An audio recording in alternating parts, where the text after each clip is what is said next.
We are beautifully complex beings. We are part human, part divine, and we dance with this energetic field around us. Our human is biologically wired for safety.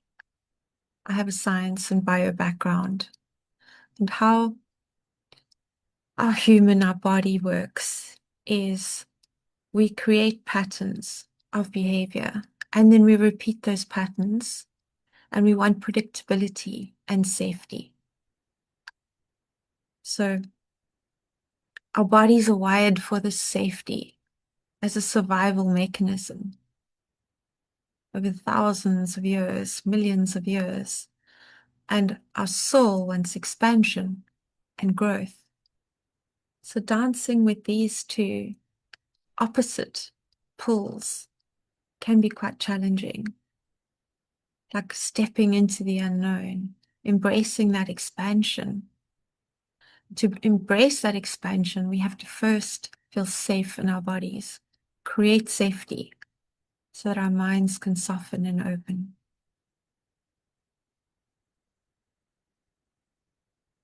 I want to share 3 simple tools today to help navigate from feeling stuck, or even just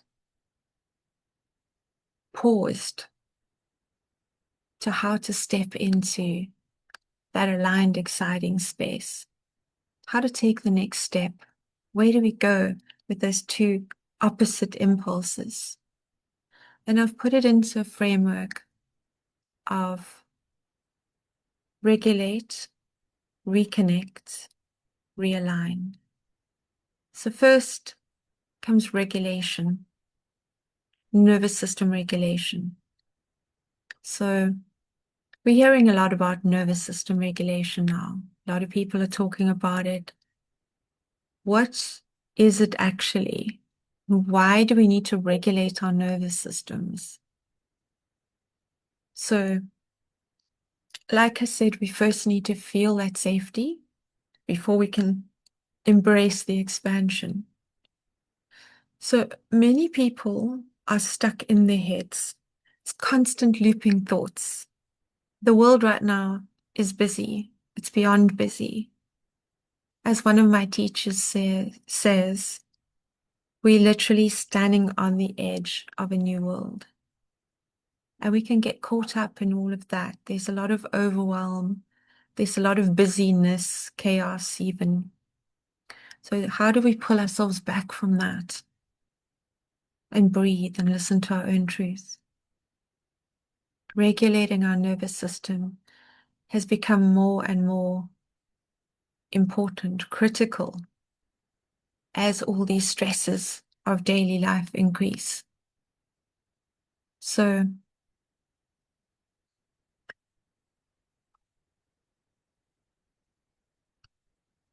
taking care of the body.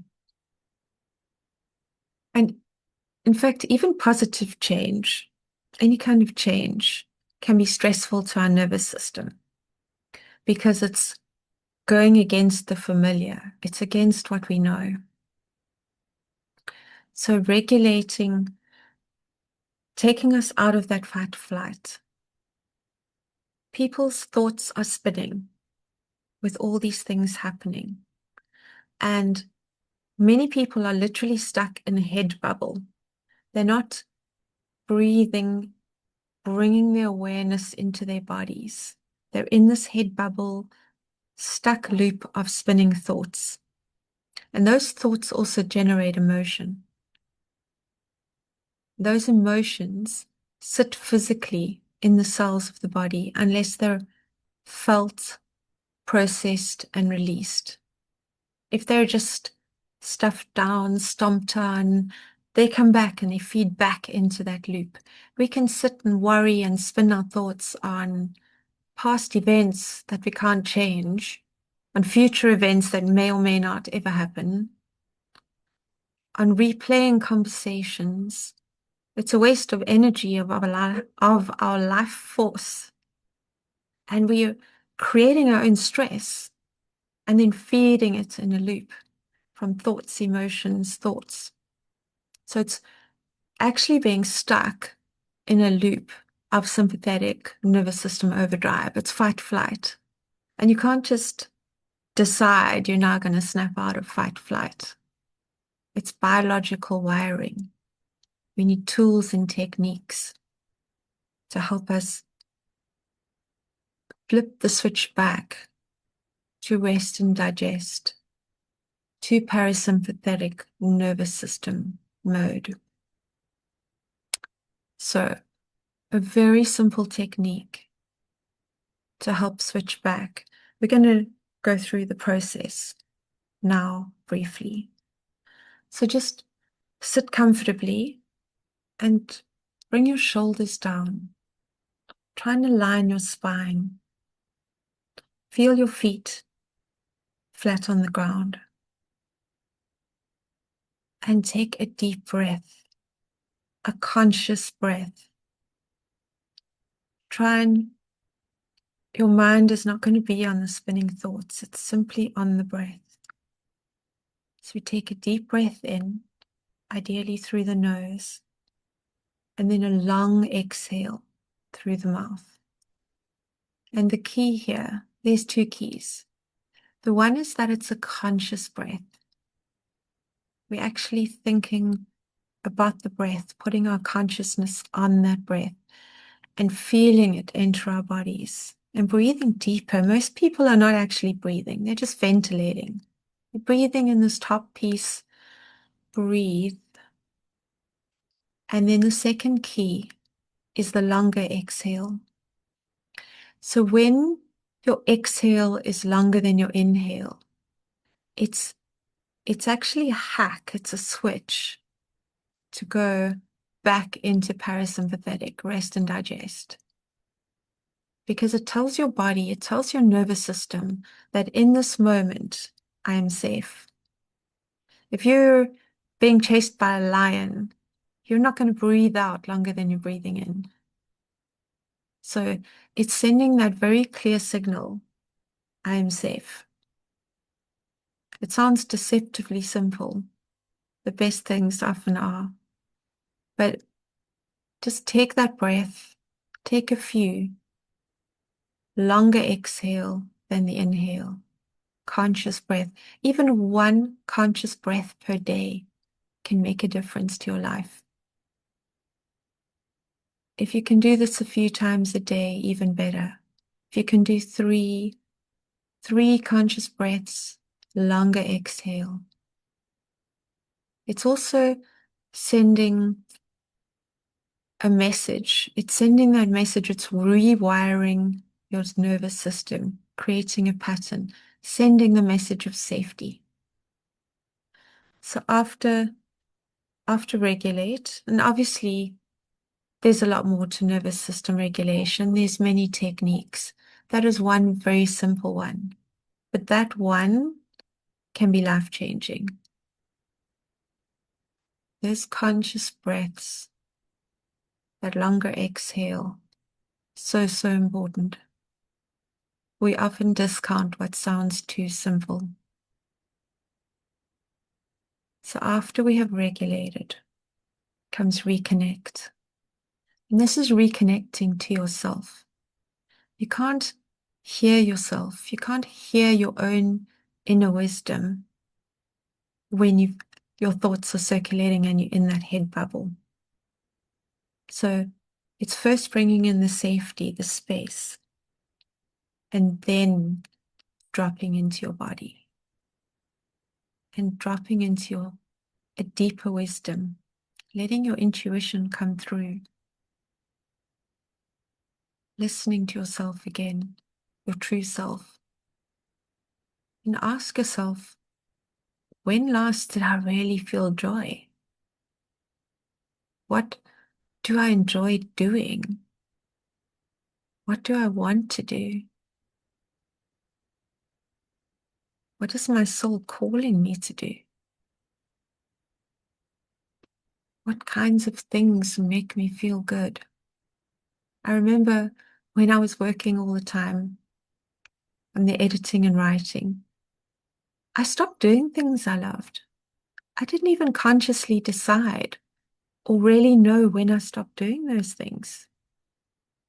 I love reading. I love painting. I love walking out in nature. I just stopped doing all of those. I was still walking occasionally, but I was walking near my house and while my brain was still thinking. It wasn't consciously walking, looking around me, being aware of my surroundings. And so I had to stop and really tap back into that. See, what did I love doing? When did I stop doing it?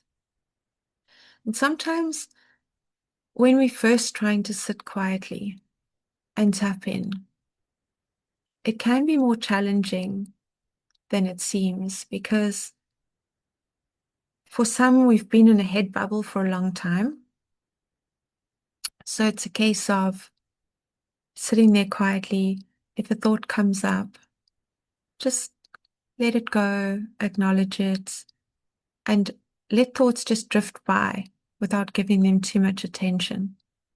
And maybe that first time you're literally just sitting and thoughts are coming up, but there's still some sense of peace and it becomes easier until you can actually sit and rehear your own wisdom, rehear your intuition. Yeah. And